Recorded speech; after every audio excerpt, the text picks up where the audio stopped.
जय Hind. Dear student, online class में आपका स्वागत है। आज बात करते हैं BA second year book first resources geography. आज का आपका टॉपिक है व्यापारिक फसलें, कॉमर्शियल क्रॉप्स।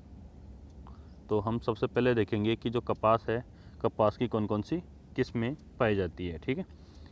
कपास के रेशे की लंबाई, रंग, आकार और उसके गुण यानी उसके गुणों के आधार पर इसे 3 किस्मों में विभाजित किया गया है। यानी कपास को उसकी लंबाई, रंग और आकार के आधार पर 3 भागों में बांटा गया है। कौन कौन से में? सबसे पहले देखते हैं लंबे रेशों वाली कपास। रेशे की लंबाई 3 से 6.25 सेंटीमीटर तक पाई जाती है। यानी जो रेशे की लंबाई है, जो धागे की लंबाई है, जो रेशा निकलता है कपास से, उसकी लंबाई 3 से 6.25 सेमी तक पाई जाती है। यह सर्वोत्तम उच्च कोटि की कपास है। इसे द्वीपीय कपास यानी आइसलैंड कॉटन भी कहते हैं। जिसे कौन सी कपास कहते हैं? Island cotton. ठीक है। यह चमकदार होती है। इसका अधिकतर उत्पादन संयुक्त राज्य अमेरिका में और मिस्र में होता है। यानी इसका सर्वाधिक उत्पादन कहाँ होता है? संयुक्त राज्य अमेरिका और मिस्र में होता है। ठीक है। ये देखिए, यानी जो लंबे रेशे वाली कपास है उसमें रेशे की लंबाई कितनी होती है?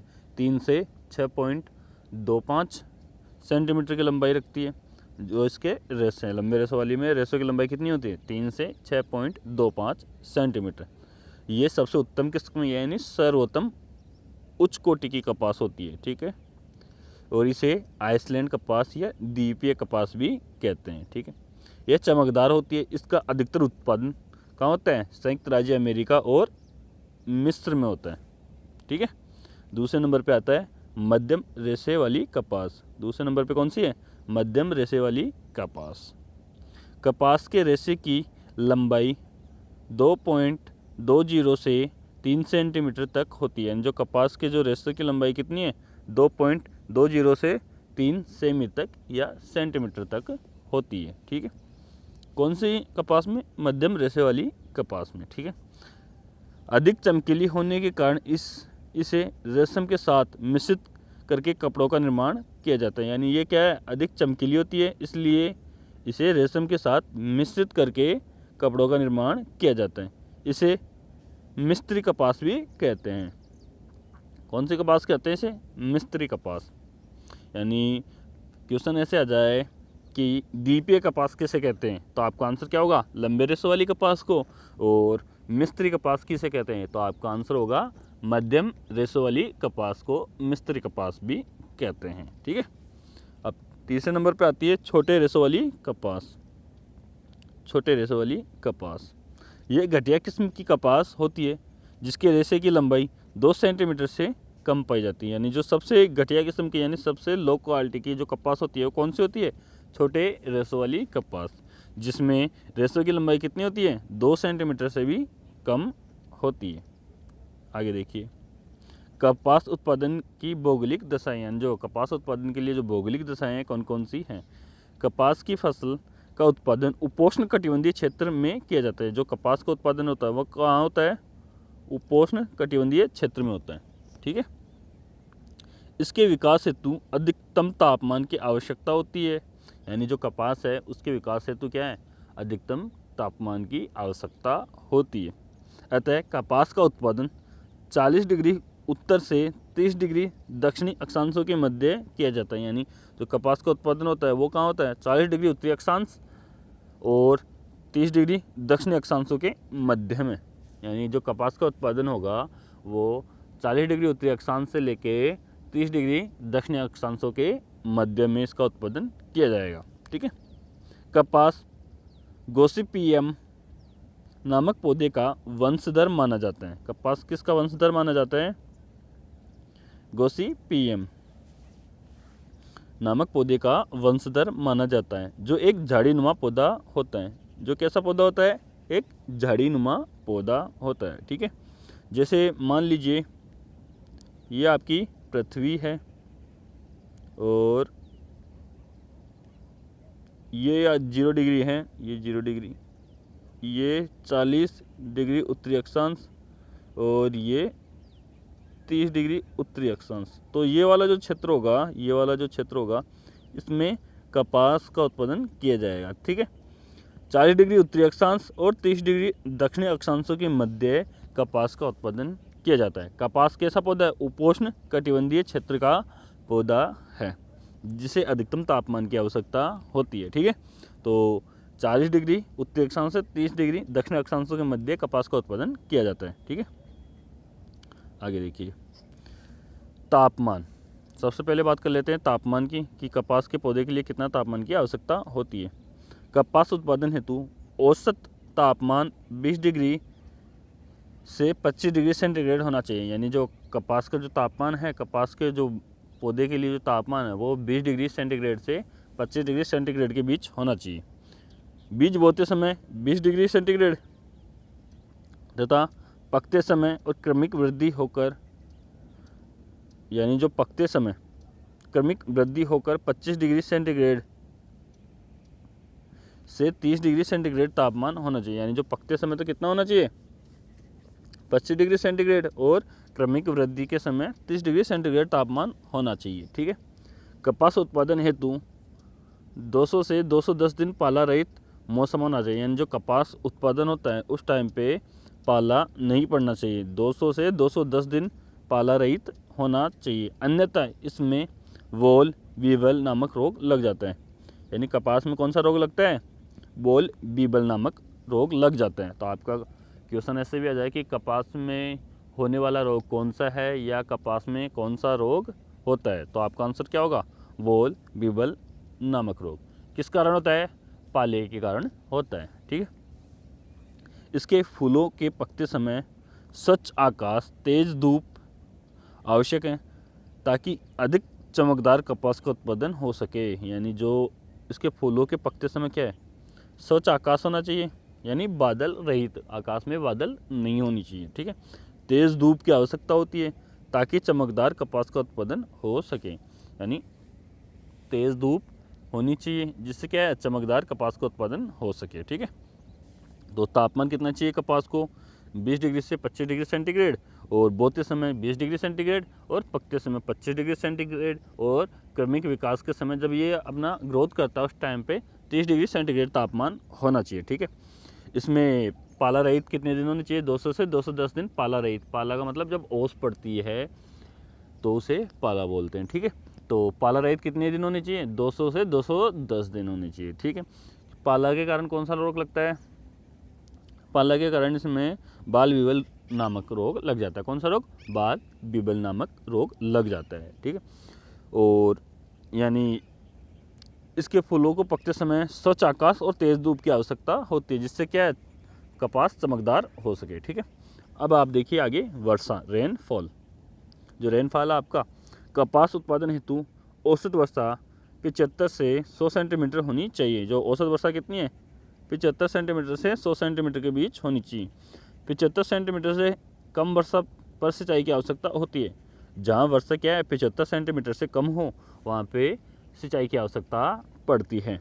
रात्रि में होने वाली वर्षा कपास के पौधे के विकास में अधिक उपयुक्त मानी जाती है। यानी रात को जो वर्षा होती है वो कपास के पौधे के लिए क्या है? अधिक उपयुक्त मानी जाती है। समुद्र की ओर से चलने वाली स्वच्छ वायु कपास पौधे के विकास में अधिक लाभदायक होती है। यानी समुद्र से जो हवा धरातल की ओर चलती है वो कपास के पौधे के लिए अधिक लाभदायक होती है। ठीक है, क्यों? क्योंकि उस जो हवा है उसमें नमी होगी और नमी कपास के पौधे के लिए लाभदायी होती है। ठीक है, तो समुद्र से चलने वाली हवा, समुद्र की ओर से चलने वाली हवा, स्वच्छ वायु कपास के पौधे के विकास के लिए क्या होती है? अधिक लाभदायक होती है। तो कपास के पौधे के लिए वर्षा कितनी? 75 से 100 सेंटीमीटर। जहाँ पे 75 से कम वर्षा होती है वहाँ सिंचाई की आवश्यकता पड़ती है। ठीक है, और रात्रि में जो वर्षा होगी वो कपास के पौधे के लिए अधिक लाभदायक होती है। ठीक है, आगे देखिए मिट्टी। कपास उत्पादन हेतु गहन उपजाऊ मिट्टी की अधिक आवश्यकता होती है। चूने के अंशयुक्त लावा निर्मित काली मिट्टी अधिक उपयुक्त रहती है। यानी जो कपास है, कपास के लिए कौन सी मिट्टी की आवश्यकता होती है? लावा वाली जो काली मिट्टी होती है ना, काली मिट्टी कपास के लिए सर्वाधिक उपयुक्त होती है। ठीक है, चूने के अंश युक्त लावा मिट्टी, जो लावा मिट्टी मतलब काली मिट्टी, सर्वाधिक उपयुक्त होती है। ठीक है, यानी कपास की लिए कौन सी मिट्टी? काली मिट्टी। काली मिट्टी को कौन सी मिट्टी भी कहते हैं? कपास मिट्टी भी के नाम से भी जाना जाता है। यानी काली मिट्टी सर्वाधिक उपयुक्त होती है कपास के लिए। अब आगे देखिए धरातल, टोपोग्राफी। कपास उत्पादन हेतु समतल और सुप्रवाहित धरातल होना चाहिए। कपास के जो उत्पादन के लिए समतल और सुप्रवाहित धरातल होना चाहिए। कपास का अधिकतम उत्पादन मशीनों की सहायता से बड़े बड़े फार्मों पर किया जाता है। जो कपास का अधिकतर उत्पादन किसके सहायता से होता है? मशीनों की सहायता से और बड़े बड़े फार्मों पर होता है। ठीक है, अतः पानी के समुचित रूप में रुकने, परिवहन आदि क्रियाओं हेतु समतल धरातल होना चाहिए। यानी जो पानी के जो समुचित रूप से निकलने के लिए, रोकने के लिए और परिवहन क्रिया के लिए समतल धरातल की आवश्यकता होती है। इसलिए कपास की खेती के लिए कैसा धरातल चाहिए? समतल धरातल। कपास में जो अधिकतर काम होता है वो मशीनों के द्वारा होता है, इसलिए यहाँ पे समतल धरातल की आवश्यकता पड़ती है। आगे देखिए उर्वरक, फर्टिलाइजर। कपास के उत्पादन द्वारा मिट्टी के अधिकांश पोषक तत्व नष्ट हो जाते हैं, अतः फसल उत्पादन के लिए मिट्टी को उपजाऊ बनाए रखने हेतु हड्डी की खाद, खली की खाद, गोबर की खाद, अमोनियम सल्फेट एवं यूरिया आदि उर्वरकों का अधिकतम उपयोग किया जाता है। जो उर्वरक है उनका अधिकतम उपयोग किया जाता है। जैसे कपास के उत्पादन द्वारा मिट्टी के अधिकांश पोषक तत्व क्या होते हैं? नष्ट हो जाते हैं, अतः फसल उत्पादन के लिए मिट्टी को उपजाऊ बनाए रखने के लिए कौन सी खाद? हड्डी की खाद, खली की खाद, गोबर की खाद, अमोनियम सल्फेट और यूरिया आदि उर्वरकों की अधिकतम उपयोग किया जाता है। जो यूरिया है, सल्फेट है, अमोनिया है, गोबर की खाद है, खली की खाद है और हड्डी की जो खाद बनती है, इनका अधिकतम उपयोग किया जाता है मिट्टी को उपजाऊ बनाने के लिए, मिट्टी में पोषक तत्व डालने के लिए। ठीक है, आगे देखिए श्रमिक, लेबर। कपास उत्पादन हेतु खेत तैयार करने, फसल बोने, निराने, सींचने तथा कपास की फसल पकने पर डोडों को चुनाई का कार्य आदि सभी क्रियाएं मनुष्य द्वारा की जाती हैं। अतः कपास उत्पादन हेतु सस्ते एवं अधिक मात्रा में श्रमिकों की आवश्यकता होती है। जो कपास है, कपास की जो फसल को बोने के लिए, खेत को तैयार करने के लिए, बीजों को चुनने के लिए और डोडों को तोड़ने के लिए आदि सभी कार्यों के लिए मनुष्य की आवश्यकता पड़ती है। इसलिए कपास की खेती के लिए सस्ते श्रमिकों की आवश्यकता होती है। और बड़े जो फार्म होते हैं उनमें भी मशीनों का उपयोग किया जाता है, वहाँ पे श्रमिकों की थोड़ी कम आवश्यकता पड़ती है। ठीक है, तो वैसे जो कपास है, कपास का अधिकतर उत्पादन जो उष्णकटिबंधीय जो क्षेत्र है 30 से 40 डिग्री उत्तरी अक्षांश वाले, उनमें किया जाता है। जैसे 40 डिग्री उत्तरी अक्षांश से 30 डिग्री उत्तरी अक्षांशों के मध्य, और उन्हीं क्षेत्रों में विश्व की सर्वाधिक जनसंख्या पाई जाती है।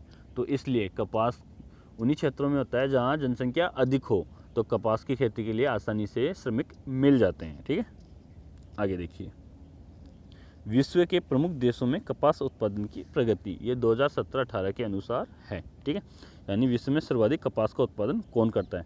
नंबर 1 पे आता है भारत। कपास उत्पादन की दृष्टि से भारत कौन सा स्थान रखता है? प्रथम। और भारत में कहाँ होती है कपास? महाराष्ट्र, तमिलनाडु, कर्नाटक, मध्य प्रदेश, राजस्थान का जो गंगानगर क्षेत्र है, यहाँ पे कपास का उत्पादन होता है। सर्वाधिक कपास का क्षेत्र महाराष्ट्र में है भारत में। ठीक है, दूसरे नंबर पे आता है चीन, तीसरे नंबर पे संयुक्त राज्य अमेरिका, चौथे नंबर पे आता है आपका ब्राज़ील। ठीक है, पाँचवें नंबर पे आता है पाकिस्तान, छठे नंबर पे आता है आपका ऑस्ट्रेलिया, सातवें नंबर पे आता है टर्की, आठवें नंबर पे आता है उज़्बेकिस्तान, नौवें नंबर पे आता है तुर्कमेनिस्तान और 10वें नंबर पे आता है बुर्किना। ठीक है, तो ये इनके स्थान और रैंकिंग है। पहले नंबर पे कौन है?